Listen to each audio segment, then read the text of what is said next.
I repeat to you, gentlemen, that your inquisition is fruitless. Detain me here forever if you will. Confine or execute me if you must have a victim to propitiate the illusion you call justice. But I can say no more than I have said already. Everything that I can remember, I have told with perfect candor. Nothing has been distorted or concealed, and if anything remains vague, it is only because of the dark cloud which has come over my mind, that cloud and the nebulous nature of the horrors which brought it upon me.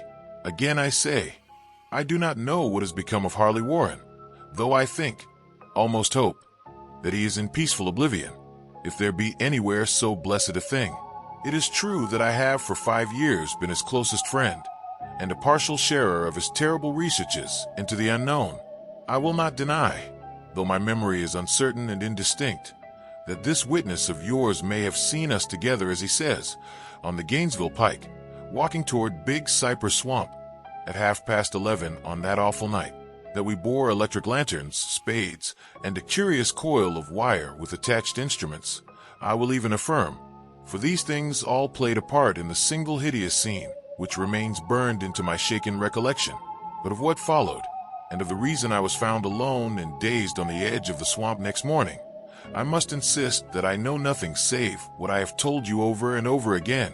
You say to me that there is nothing in the swamp or near it which could form the setting of that frightful episode. I reply that I know nothing beyond what I saw. Vision or nightmare it may have been. Vision or nightmare I fervently hope it was. Yet it is all that my mind retains of what took place in those shocking hours after we left the sight of men, and why Harley Warren did not return. He or his shade, or some nameless thing I cannot describe, alone can tell. As I have said before, the weird studies of Harley Warren were well known to me, and to some extent shared by me. Of his vast collection of strange, rare books on forbidden subjects, I have read all that are written in the languages of which I am master. But these are few as compared with those in languages I cannot understand. Most, I believe, are in Arabic, and the fiend-inspired book which brought on the end, the book which he carried in his pocket out of the world, was written in characters whose like I never saw elsewhere. Warren would never tell me just what was in that book. As to the nature of our studies, must I say again that I no longer attain full comprehension? It seems to me rather merciful that I do not, for they were terrible studies, which I pursued more through reluctant fascination than through actual inclination. Warren always dominated me, and sometimes I feared him. I remember how I shuddered at his facial expression on the night before the awful happening. We talked so incessantly of his theory, why certain corpses never decay, but rest firm and fat in their tombs for 1,000 years. But I do not fear him now, for I suspect that he has known horrors beyond my ken. Now I fear for him. Once more I say that I have no clear idea of our object on that night. Certainly, it had much to do with something in the book which Warren carried with him, that ancient book in undecipherable characters, which had come to him from India a month before. But I swear I do not know what it was that we expected to find. Your witness says he saw us at 11:30 on the Gainesville Pike, headed for Big Cypress Swamp. This is probably true, but I have no distinct memory of it. The picture seared into my soul is of one scene only, and the hour must have been long after midnight, for a waning crescent moon was high in the vaporous heavens. The place was an ancient cemetery, so ancient that I trembled at the manifold signs of immemorial years. It was in a deep, damp hollow, overgrown with rank grass, moss, and curious creeping weeds, and filled with a vague stench which my idle fancy associated absurdly with rotting stone. On every hand were the signs of neglect and decrepitude, and I seemed haunted by the notion that Warren and I were the first living creatures to invade a lethal silence of centuries. Over the valley's rim a wan, waning crescent moon peered through the noisome vapors that seemed to emanate from unheard of catacombs, and by its feeble, wavering beams I could distinguish a repellent array of antique slabs, urns, cenotaphs, and mausolean facades, all crumbling, moss-grown, and moisture-stained, and partly concealed by the gross luxuriance of the unhealthy vegetation. My first vivid impression of my own presence in this terrible necropolis concerns the act of pausing with Warren before a certain half-obliterated sepulchre, and of throwing down some burdens which we seemed to have been carrying. I now observed that I had with me an electric lantern and 2 spades, whilst my companion was supplied with a similar lantern and a portable telephone outfit. No word was uttered, for the spot and the task seemed known to us, and without delay we seized our spades and commenced to clear away the grass, weeds, and drifted earth from the flat, archaic mortuary.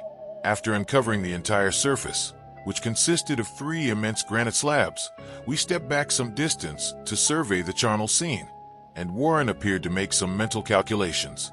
Then he returned to the sepulchre, and using his spade as a lever, sought to pry up the slab lying nearest to a stony ruin, which may have been a monument in its day. He did not succeed, and motioned to me to come to his assistance. Finally, our combined strength loosened the stone, which we raised and tipped to one side. The removal of the slab revealed a black aperture, from which rushed an effluence of miasmal gases so nauseous that we started back in horror. After an interval, however, we approached the pit again, and found the exhalations less unbearable. Our lanterns disclosed the top of a flight of stone steps, dripping with some detestable ichor of the inner earth, and bordered by moist walls encrusted with niter. And now for the first time my memory records verbal discourse, Warren addressing me at length in his mellow tenor voice, a voice singularly unperturbed by our awesome surroundings. "I'm sorry to have to ask you to stay on the surface," he said, "but it would be a crime to let anyone with your frail nerves go down there. You can't imagine, even from what you have read and from what I've told you, the things I shall have to see and do. It's fiendish work, Carter, and I doubt if any man without ironclad sensibilities could ever see it through and come up alive and sane. I don't wish to offend you, and heaven knows I'd be glad enough to have you with me. But the responsibility is in a certain sense mine, and I couldn't drag a bundle of nerves like you down to probable death or madness. I tell you, you can't imagine what the thing is really like, but I promise to keep you informed over the telephone of every move. You see, I've enough wire here to reach to the center of the earth and back." I can still hear, in memory, those coolly spoken words, and I can still remember my remonstrances. I seemed desperately anxious to accompany my friend into those sepulchral depths, yet he proved inflexibly obdurate. At one time he threatened to abandon the expedition if I remained insistent, a threat which proved effective, since he alone held the key to the thing. All this I can still remember, though I no longer know what manner of thing we sought. After he had secured my reluctant acquiescence in his design, Warren picked up the reel of wire and adjusted the instruments.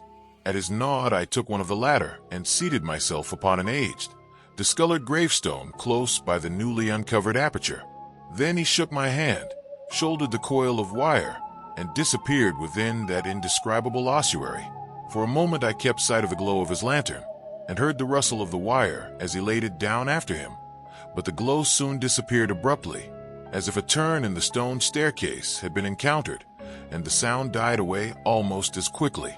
I was alone, yet bound to the unknown depths by those magic strands whose insulated surface lay green beneath the struggling beams of that waning crescent moon. In the lone silence of that hoary and deserted city of the dead, my mind conceived the most ghastly fantasies and illusions, and the grotesque shrines and monoliths seemed to assume a hideous personality, a half-sentience. Amorphous shadows seemed to lurk in the darker recesses of the weed-choked hollow, and to flit as in some blasphemous ceremonial procession past the portals of the moldering tombs in the hillside, shadows which could not have been cast by that pallid, peering crescent moon. I constantly consulted my watch by the light of my electric lantern, and listened with feverish anxiety at the receiver of the telephone, but for more than a quarter of an hour heard nothing. Then a faint clicking came from the instrument, and I called down to my friend in a tense voice. Apprehensive as I was nevertheless unprepared for the words which came up from that uncanny vault in accents more alarmed and quivering than any I had heard before from Harley Warren. He who had so calmly left me a little while previously, now called from below in a shaky whisper more portentous than the loudest shriek, "God, if you could see what I am seeing." I could not answer. Speechless, I could only wait. Then came the frenzied tones again. "Carter, it's terrible, monstrous, unbelievable." This time my voice did not fail me, and I poured into the transmitter a flood of excited questions. Terrified, I continued to repeat, "Warren, what is it? What is it?" Once more came the voice of my friend, still hoarse with fear, and now apparently tinged with despair. I can't tell you, Carter. It's too utterly beyond thought. I dare not tell you. No man could know it and live, great God. I never dreamed of this. Stillness again, save for my now incoherent torrent of shuddering inquiry. Then the voice of Warren in a pitch of wilder consternation. Carter, for the love of God, put back the slab and get out of this if you can. Quick! Leave everything else and make for the outside. It's your only chance. Do as I say, and don't ask me to explain.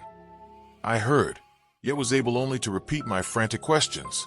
Around me were the tombs and the darkness and the shadows. Below me, some peril beyond the radius of the human imagination. But my friend was in greater danger than I, and through my fear I felt a vague resentment that he should deem me capable of deserting him under such circumstances. More clicking, and after a pause a piteous cry from Warren. Beat it. For God's sake, put back the slab and beat it, Carter. Something in the boyish slang of my evidently stricken companion unleashed my faculties. I formed and shouted a resolution.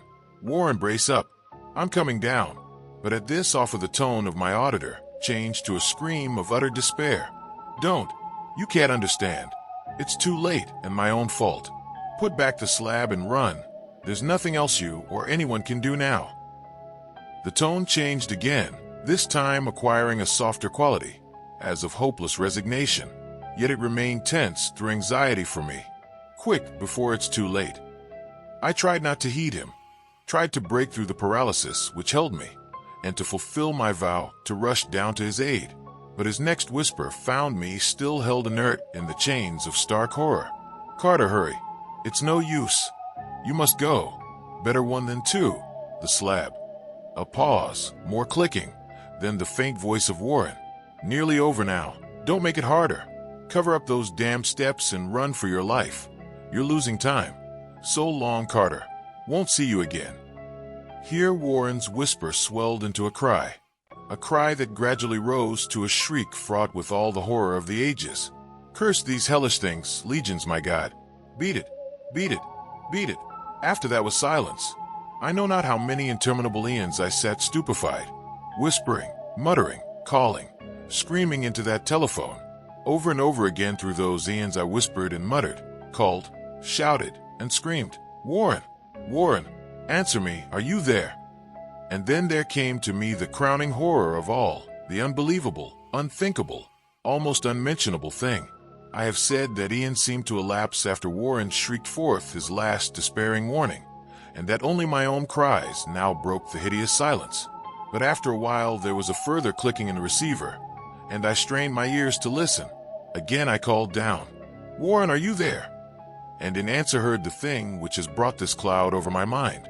I do not try, gentlemen, to account for that thing, that voice.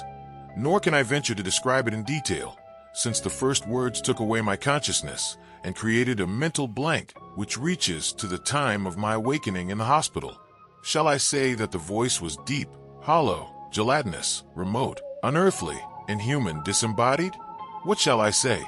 It was the end of my experience, and is the end of my story. I heard it and knew no more. Heard it as I sat petrified in that unknown cemetery in the hollow, amidst the crumbling stones and the falling tombs, the rank vegetation and the miasmal vapors. Heard it well up from the innermost depths of that damnable open sepulchre as I watched amorphous, necrophagous shadows dance beneath an accursed waning moon. And this is what it said. You fool, Warren is dead.